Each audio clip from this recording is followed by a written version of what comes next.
Hi folks, working on the little Stuart Turner N tonight, mainly looking at crankshafts and bearings. I've had to take the crankshaft out again, and you may remember I elected to use the donor engine's crank. This is the one from the N2. Reason being that the bearings felt really good despite being old, and generally it looked in good shape.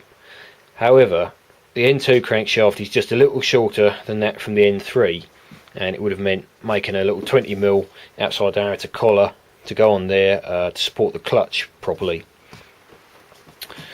Anyway, I put the crank in the engine and I found that the bearings really rumble quite badly. This is one of the originals, it's off the back there, and it feels quite good. It's not noisy or anything, which is why I elected to reuse them originally. Also, I couldn't get the front bearing off, that being the one nearest the crank web. Anyway, I pulled the crank out again. It's pretty easy to do on these engines, and got the rear bearing off no trouble. However, the front one was a bit more tricky, and that's the hardened steel inner race, and that butts right up there to that step, so it gives you a bit of a problem when you want to take it off. So what I had to do was split the roller cage open, remove that. That's the outer race that just pulls off. It's designed to be demountable, if that's the right word. Anyway, I made some little high-speed steel steps that I could fix to the vice jaws, and the step aligned with the groove so that the bearing was effectively held, but without clamping the shaft, because that would have made it even more difficult to remove.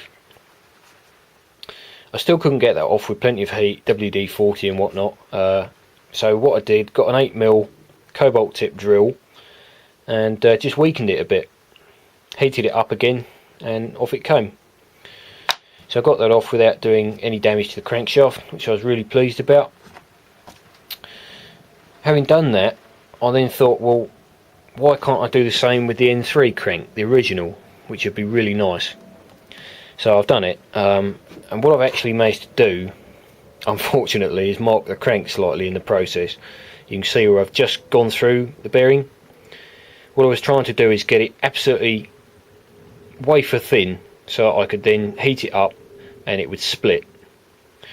We might just be able to see the hairline crack in it. It did what I wanted to, but unfortunately I just went through it in that place. It's really difficult to be subtle when grinding something like that with a disc cutter. Anyway, we got there. I should point out the front bearing should be the type where you pull the outer race off and the roller cage would stay in place with the inner race. What I've got as a replacement is the opposite. The roller cage comes off with the outer. Now the reason for that is SKF do the original type that I want, however it was about 20 quid more expensive. That was 20 quid as it was, and it's quite a good quality bearing. So I thought, I'm not paying that for something that is rated for exactly the same type of load, the same maximum load, same running speed. I think they're good for about 20,000 RPM. So I just could not see the point in having the more expensive item. So that should do everything that the original would do. The rear bearing's a nice cheap one, but from the same range of bearings, SKF, but it's just a standard ball bearing, nice and easy. So what I've got to do now is press the crank pin onto the original crankshaft.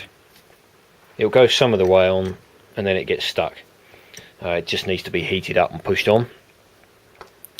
Then hopefully I'm going to get the bearings on, put the crank back in the engine.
Alright, that pressed on quite nicely.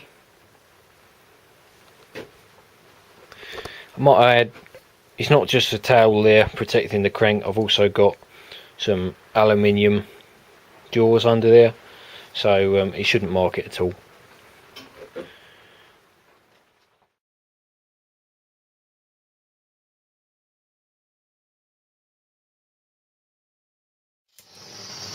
Just need to warm it up a little bit first, and you should find it goes on the crankshaft quite easily.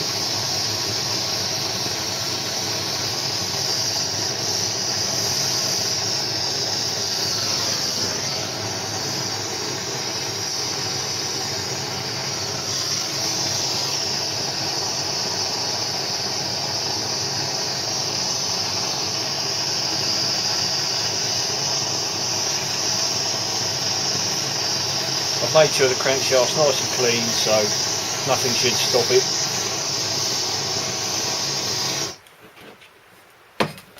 Just give it a squirt of light oil just to help.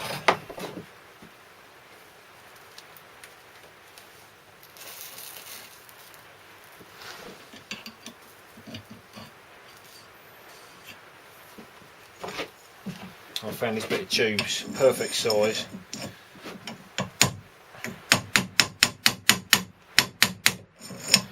I don't quite want to go yet.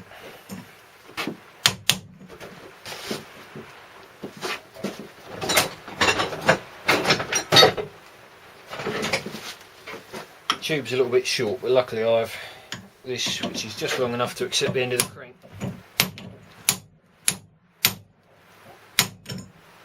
There we go, that's right home. So there are, both bearings fit nicely. Now obviously the one problem you might see there is that front race can slide forwards and rub against the cast iron crank web, which would wear it out fairly quickly.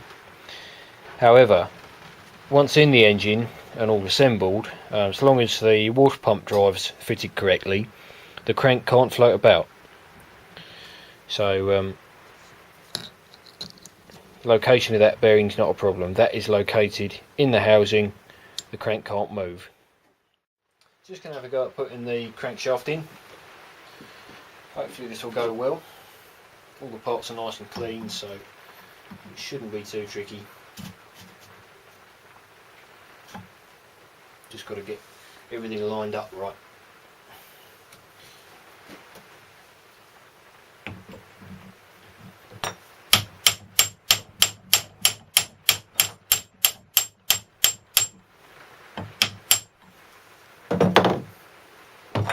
Then we let the bearing do the rest.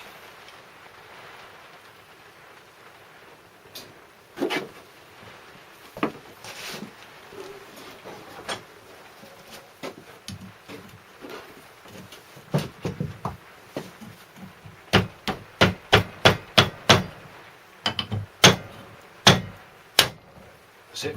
That's right home.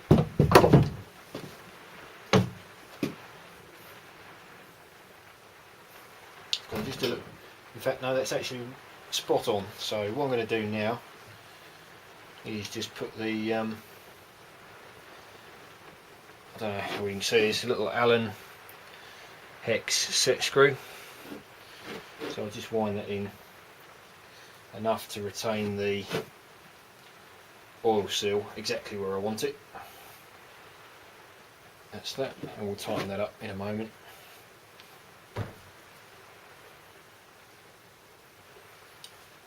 So now I need to put the rear bearing in. You might be able to see it better if I do that.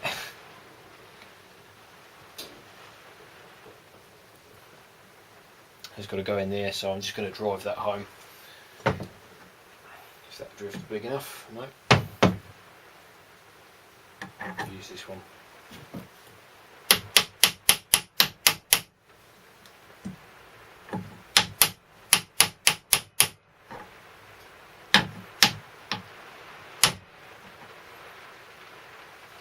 Not sure it's quite aligned properly actually.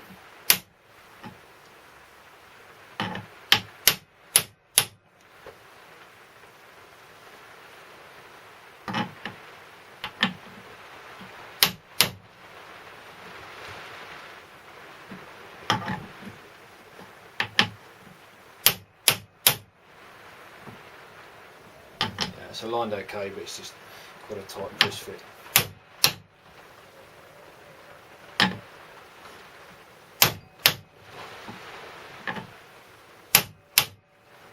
A couple more should do it.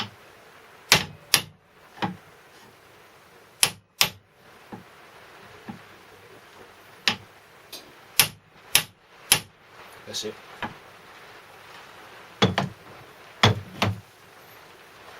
There you go, so that's now home.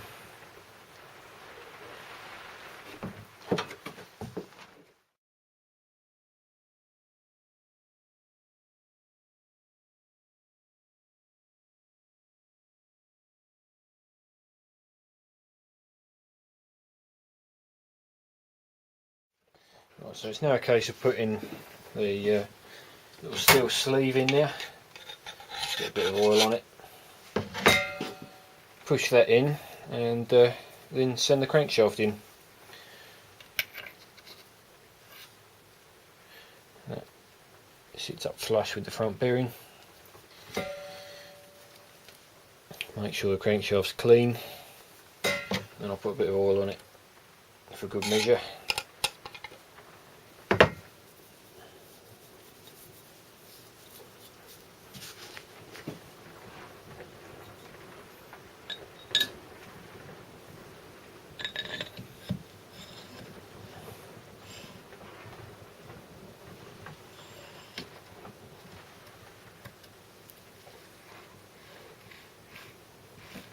There you go.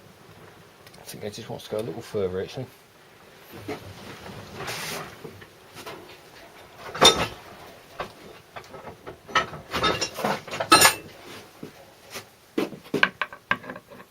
Let's use a bit of bronze, that's nice and soft.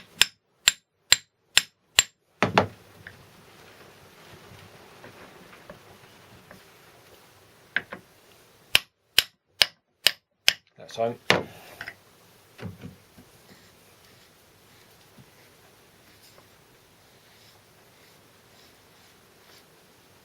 Yeah, it feels really nice.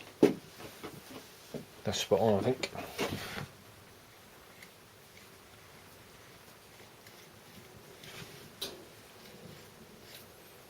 Should be a nice quiet running engine now.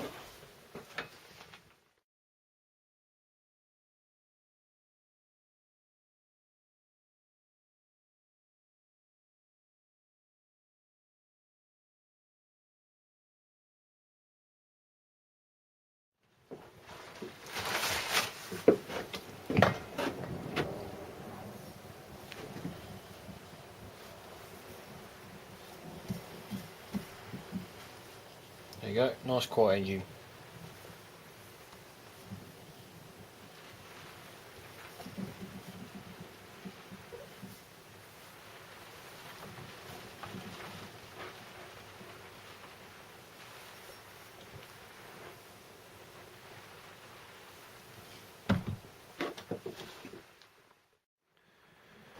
Right, well the crankshaft's in, and as you saw there, tested, bearings are nice and quiet now. I've just tidied up the paintwork on that locking ring for the front bearing, and I'm just letting the paint warm up.